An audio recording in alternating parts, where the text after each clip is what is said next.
We're going to do something a little bit different today because I want you to understand something really important about Jesus. But in order to do that, I need to tell you a quick story. Many, many years ago, there was a dad and his son, and they were best friends. And they loved to collect art together. Now, the dad was really, really wealthy. He had lots of money and he was able to buy art from all over the world. All the best painters that you can ever think of. Van Gogh, Rembrandt, he had all those kind of paintings all over his house. And the dad and the son liked nothing more than to sit in their own little gallery and admire the paintings and share them together and talk about them. And then the horrible day came when the son was called to go to war and he had to fight in a war. The dad was really sad. The son was really sad, but he had to go. It was his duty. And after a little while, the dad received a letter saying that his son had given his own life, saving the life of another soldier. The father was absolutely devastated. A few months later, there was a knock at his door. And as he opened the door, he saw a man in a soldier's uniform standing with a very big brown gift. The man said, "You don't know me, but I'm the one who your son died to save. He saved many people that day. But I was the last one, and while he was saving my life, he was shot and he died. We were really good friends." And the dad welcomed him in. And the soldier said to him, "Your son and I spoke often of you." And he spoke of your love for art. And that was the thing that you two shared. "I'm a little bit of an artist myself.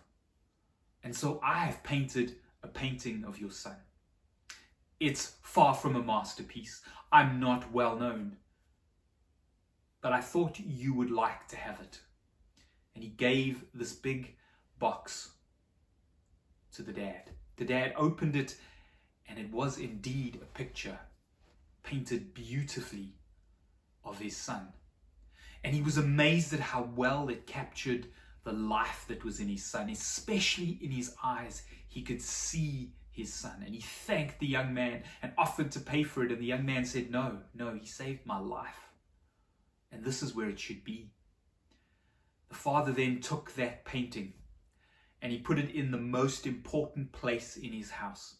And every time someone would come and visit him, he would show them that painting before they would do anything else, whether it was to have a meal or to go and look at all the other art, the Van Goghs and the Rembrandts. He would always start with a picture of his son.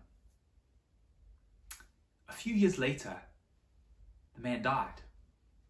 And he didn't have any heirs, anyone to inherit anything. And all his art was put on auction.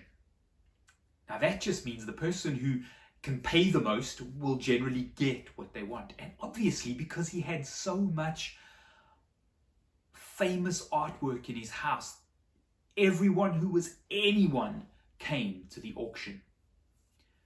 And the auctioneer came to the podium where he stood, and he had his little hammer in his hand, and he welcomed everyone, and he said, "We will start with the picture of the son." And they unveiled a picture of the man's son. "Who will place the first bid?" And there was silence. It was like there were crickets. It was so quiet. Eventually, the auctioneer said, "Will anyone place a bid? £10, £100? No one said anything at first. Eventually, someone from the back said, "Hey, get rid of this painting. We've come to see the masterpieces. Well, no one's interested in this one." And the auctioneer said, No, we're starting with the son. Do I hear £10, £11, £20, £100? Anyone? The crowd started to get angry and frustrated and kept asking him to start with the other paintings first. But he wouldn't, he refused, and eventually a hand went up at the back. It was the gardener. You see, the man had employed a gardener for his whole life. The gardener was his close friend. He didn't just work for the man, but he wasn't wealthy.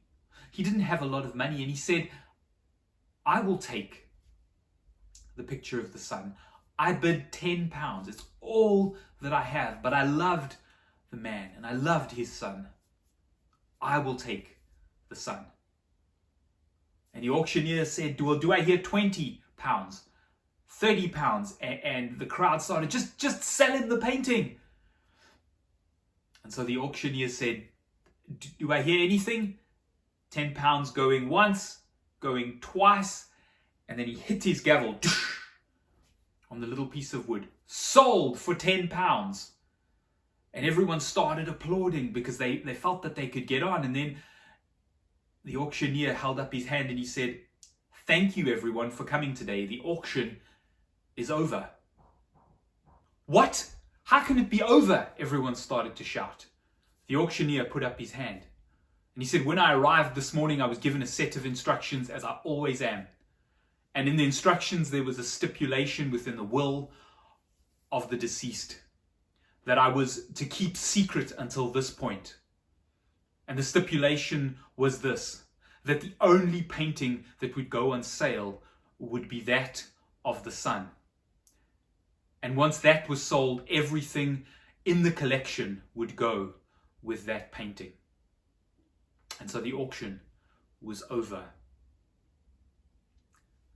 Essentially, Christmas is all about that. Christmas and the journey of Jesus from Christmas to Easter is about that same thing. It's about God saying, who will take the son? Or more likely, who will take my son?